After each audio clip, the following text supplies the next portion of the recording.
as a part of a deal which would make it possible for everyone to chip in.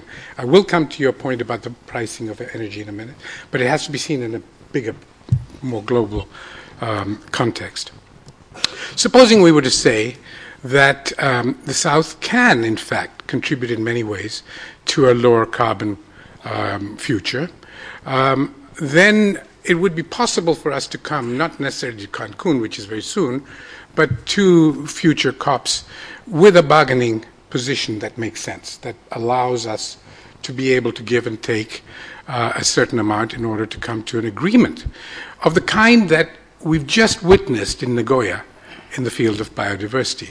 It is not impossible to see governments coming with their own self-interest to the table, very narrowly defined very often, and yet to see the bigger picture when there is a long-term implication of self-interest, broader self-interest for all.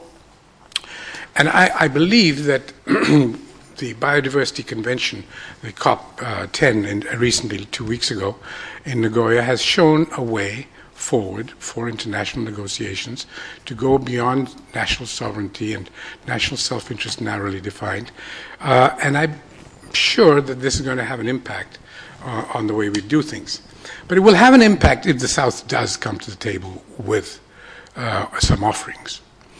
I personally believe that that offering has to be in the areas of new forms of climate mitigation and adaptation action based primarily on ecosystem services, on nurturing the ability of nature really to do this.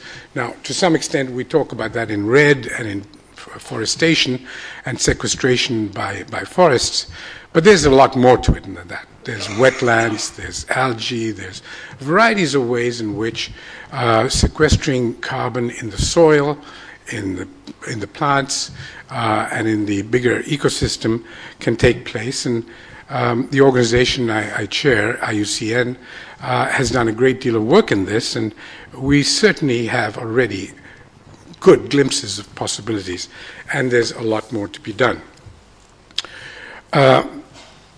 A second area is what we might call biomimicry. Now, this is not exactly the same as biotechnology. This is technologies based on or inspired by the lessons of nature.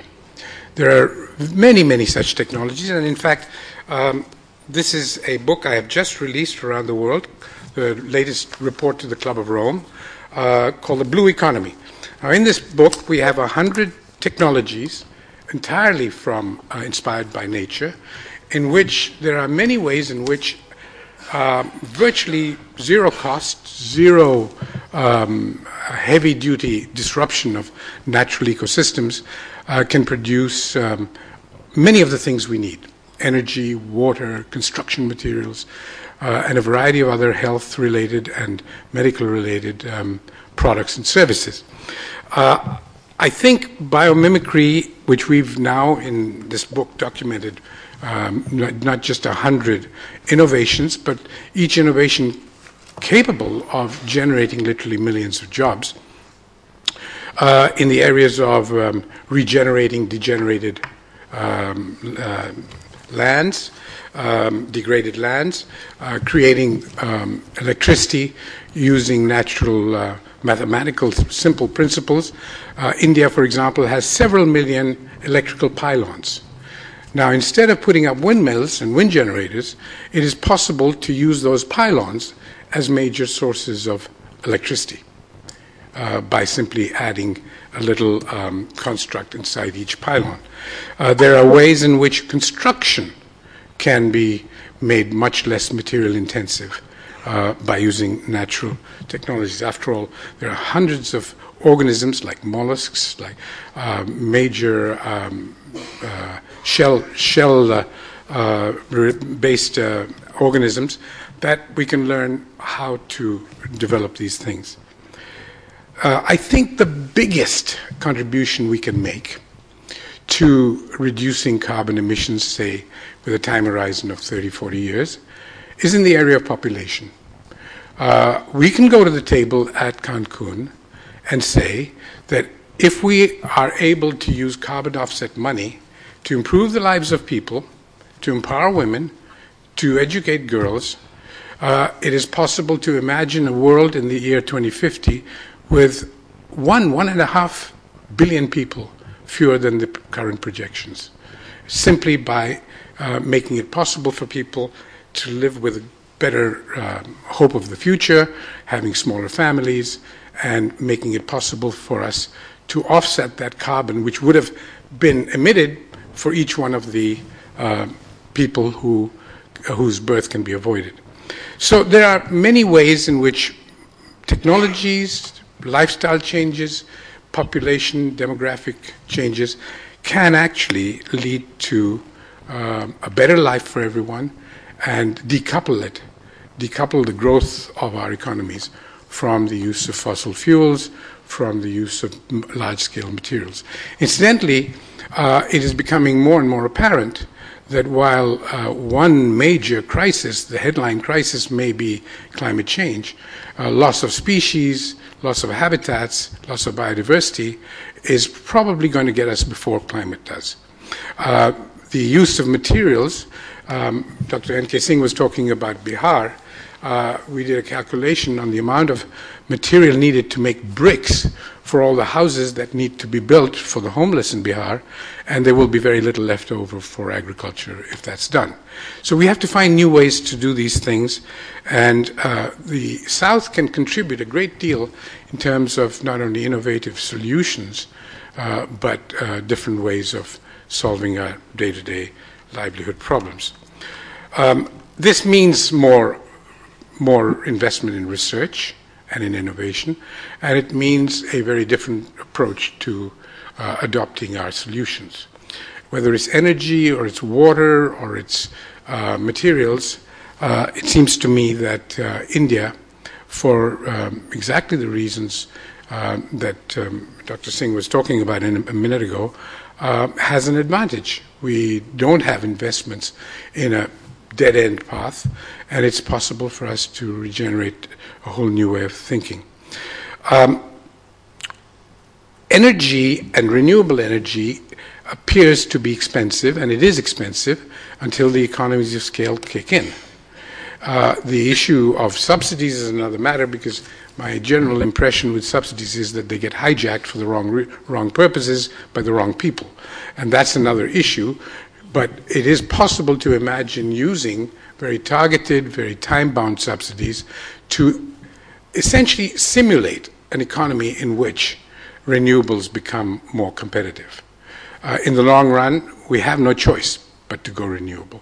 The question is who's going to get there first, and how quickly we can substitute carbon-emitting technologies to low-carbon technologies. I personally believe that the government of India is choosing the right kind of path in trying to accelerate that process, but it would seem to me that one area that we're missing out on is more benign, more nature-based approaches, rather than simply assuming that every single citizen in India has to live like an American citizen. We have to basically figure out ways in which our life expectations and our aspirations are redefined somewhat, more in tune with the genius and the spirit of our country and of our culture, but also to be able to use resources from Mother Earth in a way that's less destructive. And I think the economics will automatically follow once you get to those kinds of economies of scale. One of the most, you've referred to forestry, RED and RED Plus. It's fascinating. That's perceived as one of the greatest potentials that India holds in terms of both helping the poor adapt as well as reducing emissions from India. But it does also present, Dr. Keshwan, some kind of a contradiction where this is an imposed policy which comes right from top, affects the most poorest, the most vulnerable, and the least educated, and the least empowered people. And it's happening in India, it's going to happen in India at the time where the Indian policy making itself is drifting towards a more decentralized management of forests. You are looking at a Forest Rights Act regime which allows people to take over control of their forest lands that they traditionally held. Now, how do you balance these two? At one point, you're asking for a centralized policy which says we shall have something which will allow you to do plantations, we'll have a generic model that you'll have to follow. At the same time, you are trying to give back as government ownership back to people. Is there a contradiction there? Thank you very much, Nitin. And before I embark on this issue of perceived conflicts, red now it's red plus, I'll just like to dwell a little bit upon what the work has been done so far by Swaminathan Foundation and this SDC. I was just going through the literature which has been circulated, and I found that the information which has been circulated here is basically coming from the semi-arid region, and we really don't have information of these perceived perceptions of the local community coming from, say, coastal region, the Himalayan region, and of course the arid region. Why I'm saying this? Because the day before yesterday I was participating in the 5th Uttaranchal State Congress of Science and Technology, and there when we were discussing the impacts of climate change on Himalayan livelihoods, then we were getting in fact contradictory ideas from the experts who were present there, because some were saying that IPCC report has already said that the food production is going to go down in third world countries, including India, South Asia also. That is true insofar as generalities are concerned, but then the same report also says that the food production is going to increase in the temperate part of the world. So the questions were, is it going to increase or decrease in the Himalayan region, which is closer to the temperate part of the world in terms of climate, rather than being nearer to the tropical part? And I really found that we really did not have any concrete scientific data to say either yes or no. There were perceptions of the people, of course, saying that there have been changes in climate, rainy days are becoming erratic, and people are changing their cropping patterns, but nothing scientific. So first I think is that the people's perceptions that we are getting and that we are collecting, these do require scientific validation and weighting. At least if you want to go forward, move in this direction, then it will be very essential and imperative for all of us to say that the changes that we are seeing in the adoption of the adaptation measures by the farmers on their own, using other crops or fast growing rice which matures in 3 months instead of 4 to 4.5 months, which was earlier, these has to be based on scientific data, scientific backing. Now coming back to the subject of red and red plus, first let me say that now the terminology which is being accepted worldwide is red plus. Red was only about reducing deforestation, forest degradation, but on insistence of countries like India and China, the other element of the forest sector which is contributing in mitigation, that is the enhancement of forest carbon stocks by way of better protection of your forest, better management of your forest, and by increasing the forest and tree cover, that element was lacking, and that has also come in.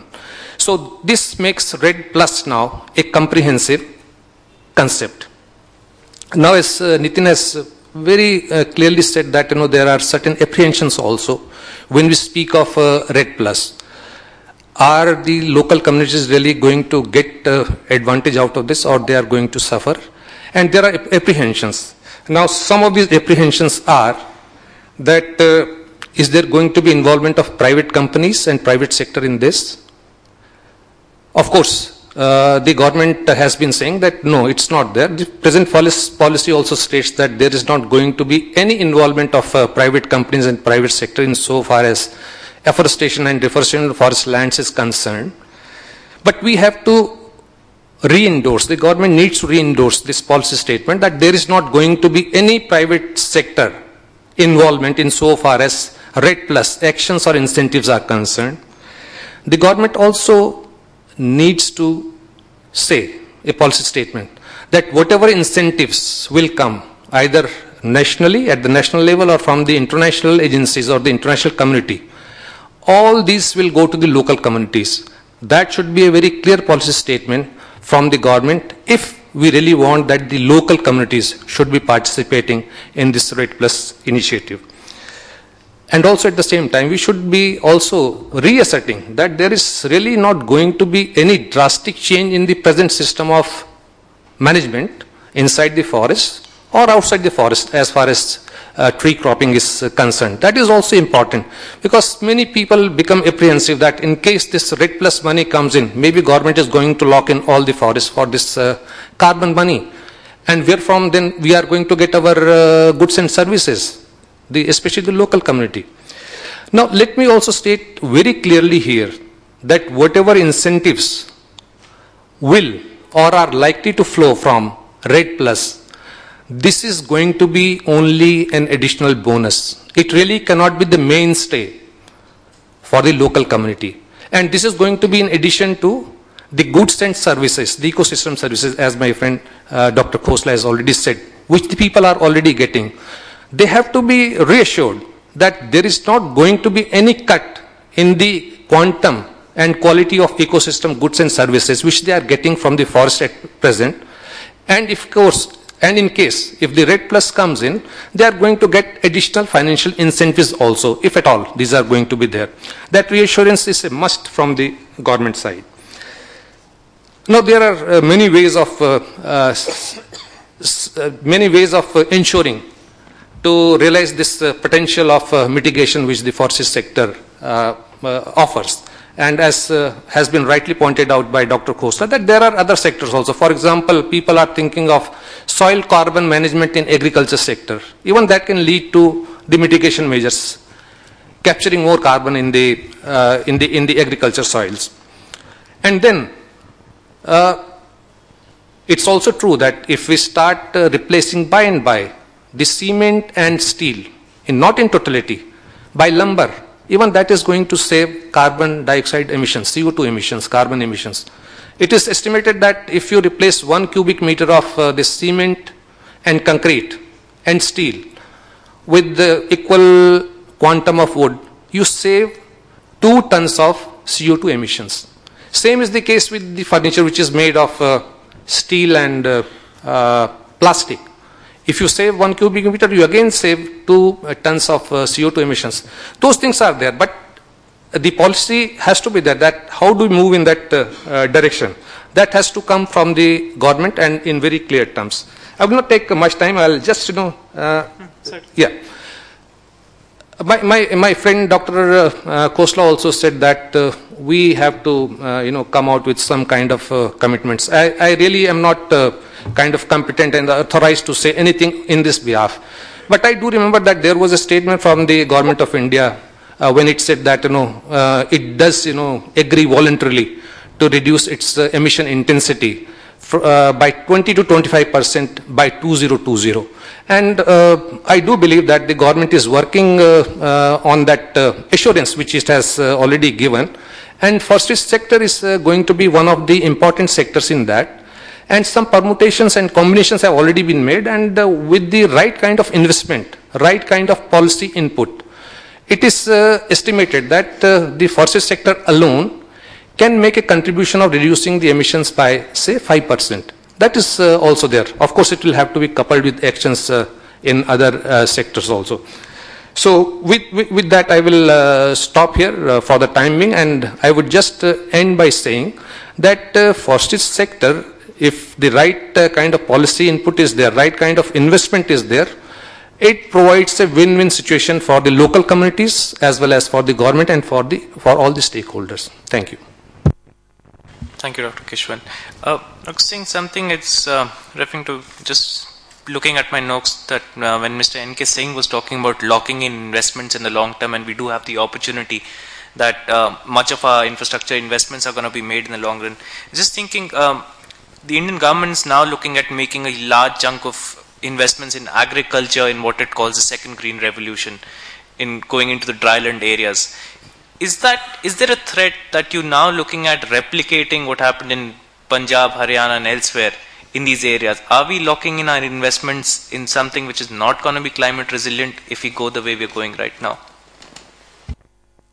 Of course, we have to take note of what happened in Punjab and Haryana. We should not be able to repeat that mistake. As a matter of fact, we should take lesson from that. If you look at the Indo-Gangetic Plain, the kind of emphasis that the government of India is giving for the second revolution, green revolution, including the Bihar state. As N.K. Singh Sahab mentioned, the entire eastern UP and the eastern provinces of India would have a tremendous implication for the development of the new green revolution, or the second green revolution, or the evergreen revolution, as Professor Swaminathan puts it. However, if you say the funding or investment being made in the rain-fed area, it's overdue as a matter of fact. Investment in rain-fed area vis-a-vis the non or the irrigated area has been much lower in terms of research investment, in terms of the capital investment, infrastructure formation, the research outreach, the outcome of the technology to be transferred to the poor farmers. As a matter of fact, the poorest of the poor farmers live in the rain-fed areas. If the investment is to be made in humanity at large, or the farming community per se, then obviously the investment in rain-fed areas is absolutely essential and should have a very high priority in the investment portfolio of the Government of India. Funding, as a matter of fact, in general, of course, I hope it is increased for agriculture, as is being mentioned, but over the years it has gone down significantly, drastically, as a matter of fact. This never happens with agriculture playing such an important role, with a high concentration of smallholder farmers in this country, 83% of them, majority of them being poor and hungry, and most of the farmers in this country have 1/5 of the income as compared to those who are non-farmers. If that is the disparity, investing in agriculture has not been absolutely to the required level as it should have been. Also, not in general agriculture as a whole, but also in a specific area of agriculture. For example, the rain-fed area development, we have the rain-fed area authority. But rain-fed area authority today, I'm sorry to say, has still to play its important role, and what is happening with it, I think time will tell us what happens with its interventions. Also, the investment in smallholder farmer specifically has not been there. Research for development, research for not for anything, has not been properly oriented. The extension is often a laggard. It is something, as you know, it is so highly misplaced, particularly in the rain-fed area. The linkage of the farmer with the market in rain-fed areas is horrible. Absolutely, the infrastructure in those areas, unless you link the farmer with the market, unless you reduce the cost of production, unless you ensure the resilience in the rain-fed area. Rain-fed areas, the ones which suffer both from excessive water, that is floods, also from the scarcity of water, that is drought. So here you have someone who is being hit from both sides. Therefore, there should be a double care for those who have not been cared for so far. And there are the Farmers Commission, headed by Professor M.S. Swaminathan, made a very strong recommendation of a risk fund to be provided, particularly for those farmers who are vulnerable to these climatic changes, and particularly whether it is adaptation or mitigation, depends where we are, what we are doing will depend which one is your preferred way of going about. Therefore, I would say that the adaptation or mitigation, creating the right technology mix for the smallholder farmer in rain-fed areas, conservation of water, soil conservation, biodiversity conservation. As a matter of fact, most of our genes, which are really going to give us the stability in production, with the climate change, the hottest parts of biodiversity overlap with the shift in the ecosystem by the climate change. If this is happening, you are superimposing a serious erosion of your genetic resources with the climate change. Unless we capture it today, tomorrow the rain-fed agriculture will suffer still more. So I think both in terms of technology, in terms of extension, mitigation or adaptation, with the biodiversity use, conservation of genetic resources, market, again, the market volatility and climate change vulnerability which it causes, both are interlinked. If the market volatility and climate change-led vulnerability, they are not de-linked, if they are not buttressed or they are not, the resilience is not built into the production system, the market forces will again rub the smallholder farmer or the rain-fed farmer on the wrong side, and the person will suffer. Particularly, I would say, the pro-poor policy, pro-women policy, and the pro-rain-fed area farmers, pro-smallholder farmers, pro-environment policies. All these should work for the rain-fed areas. And this is where I feel is the need. Unfortunately, when we talk of the mean with the climate change, of course we can see in rain-fed areas the productivity is often half, maybe 2/3 in some good cases. But it is not only the mean yield that you are able to get, but the oscillation around the mean, the variability around that mean, x plus minus 2 sigma. If that is going to be high, then obviously you can well imagine what kind of planning can you do. Unless there is some resilience built into this planning, these facts, these models to really help developing the appropriate technology leading to reach the unreached small farmer in the rain-fed areas, we will not be able to make the difference.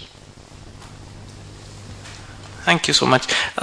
There was one point I thought maybe we'll open the floor to the discussion to the floor, but just wanted to mark very interesting. My own paper did this mistake, which is why I didn't want to talk about benchmarking and collecting statistics. Is that a while ago there was a report talking about the number of increase in rural entrepreneurs in the country in the last few years, and my paper started celebrating it, suddenly saying, "Oh, look, so many new entrepreneurs coming up in the rural part of the country." Nobody really realizing how an entrepreneur is defined in an Indian statistics and who really is probably the marginal farmer who's been displaced out of farming and is probably setting up a small shop on the roadside, is not really increasing his earning capacity at the same time. So the issues about statistics, benchmarking, slightly dangerous, I guess, to start talking until we know what we want to benchmark. But I'll open the floor discussion. If questions, please introduce yourself and the person if you want a specific person to answer from the panel. Can I start from right here? Hi, I'm Suman from Vadanataro Abhijan. We are a organization or a platform basically connecting people with policies, which is the linking grassroots action. Now, though quite happy to see that we seems to have moved beyond the arrogance of being policy makers and scientists not listening to the grassroots. Now is a phase that we are open to listen to the grassroots. But still we are seeing them in the video. There is no grassroots people here lively present and not getting a chance. Probably in the next meeting we'll get a chance to do that. Very interestingly, we have engaged with Planning Commission. It is because Planning Commission has opened up and is willing to listen to the grassroots before actually sitting down to write the approach paper by 15th of December. So all the members of the Planning Commission will be going around the country listening to the various consultations that Vadanataro Abhijan and 4,000 organizations are organizing, and Planning Commission will be listening to.